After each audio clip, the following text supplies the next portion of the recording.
थे, लोगों से बात की गई और उन सब की डिमांड्स भी सुनी गई, उनको नोट डाउन भी किया गया और एक-एक करके सारे डिस्ट्रिक्ट ऑफिसर्स ने अपने जो उनकी कार्रवाई थी या जो उनकी कारगुजारी थी उसके बारे में बताया और जहाँ-जहाँ की डिमांड्स रेज़ की गई थी वो उनको भी नोट किया गया है। साथ ही साथ ये भी बताया गया कि पंचायत को भी अवेयर किया गया कि उनके लेवल पे जो काम हो सकते हैं उनको किस तरीके से अपनी प्लानिंग करनी है ताकि पंचायत और जो ब्लॉक्स हैं वो अपनी प्लानिंग करके डिस्ट्रिक्ट लेवल पे भेजें। तो मैम ब्लॉक दिवस जो है वो एक बहुत ही यूनिक प्रोग्राम है जो जम्मू कश्मीर यूटी में चल रहा है और सिर्फ ऐसी एक यूटी है जहाँ पर ये ब्लॉक दिवस का एक प्रोग्राम चल रहा है जिसमें खुद डिप्टी कमिश्नर भी आता है, उसके साथ पूरी टीम जो है डिस्ट्रिक्ट के ऑफिसर्स की जो है वो आती है और इसमें ये डिस्कस किया जाता है कि किस तरह से जो ज़मीनी सतह पे जो हम प्लान्स बनाते हैं उनको किस तरीके से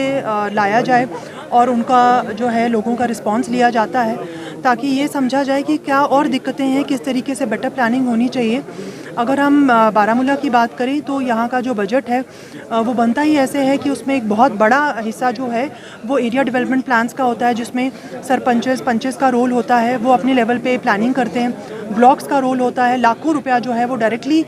इनकी प्लानिंग से जो है वो डिस्ट्रीब्यूट किया जाता है और उसके बाद डिस्ट्रिक्ट प्लान में भी यूटी कैपेक्स में भी बहुत सी ऐसी चीज़ें प्लान की जाती हैं। हमने आज के ब्लॉक दिवस में भी ये सब चीज़ें नोट की कि कहाँ पे इश्यूज़ आ रहे हैं और कहाँ पे और ज़्यादा ताकि हम नेक्स्ट टाइम जो प्लानिंग करें उसमें किन चीज़ों को प्रायोरिटी देनी चाहिए। जो भी हमारी स्टेट लैंड है और काचराई लैंड है ये गवर्नमेंट की एक स्ट्रिक्ट डायरेक्शंस है कि स्टेट लैंड और काचराई लैंड जो है वो स्टेट की प्रॉपर्टी होती है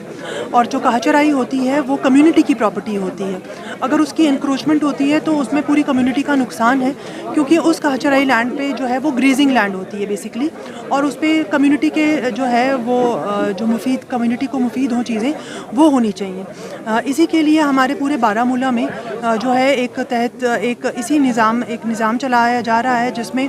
जो भी लैंड इलीगली ऑक्यूपाइड है चाहे वो हाईवेज़ पे हो, रेड रिबन एक्ट में आती हो या चाहे वो स्टेट लैंड हो, काचराई लैंड हो, उन सबको रिट्रीव कर रहे हैं और इसमें हम 40% तक कामयाबी। काचराई के हवाले से शिकायतें हर जगह से आ रही हैं कि जो आम गरीब लोग हैं उनको तो गवर्नमेंट जो है खाली करने के लिए कहती है लेकिन जो बड़े लोग हैं उनको गवर्नमेंट टच नहीं करती। तो मैंने यहाँ पे सब लोगों के सामने कहा कि आप जो हैं ये डिस्क्रिमिनेशन कर नहीं सकते। अगर किसी ने इलीगल तरीके से कब्जा किया है सरकारी ज़मीन पे तो उसका हिसाब किताब होना चाहिए, चाहे वो बड़ा हो या छोटा हो। 4 लाइनिंग का जो है जिस वक्त से हमारी कौंसिल बनी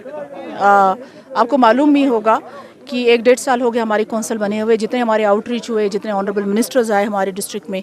इवन एलजी साहब के पास हम पर्सनली भी बहुत दफ़ा गए। हमने बार हमारा नंबर 1 जो इशू होता था वो 4 लाइनिंग के हवाले से होता था और एलजी साहब ने भी इसमें हमारी बहुत हेल्प की। इवन एडमिनिस्ट्रेशन ने हमारी बहुत हेल्प की। जो भूपिंदर जी हमारे डीसी थे वो बिल्कुल हमारे साथ कोऑर्डिनेट करके इस पे काम कर रहे थे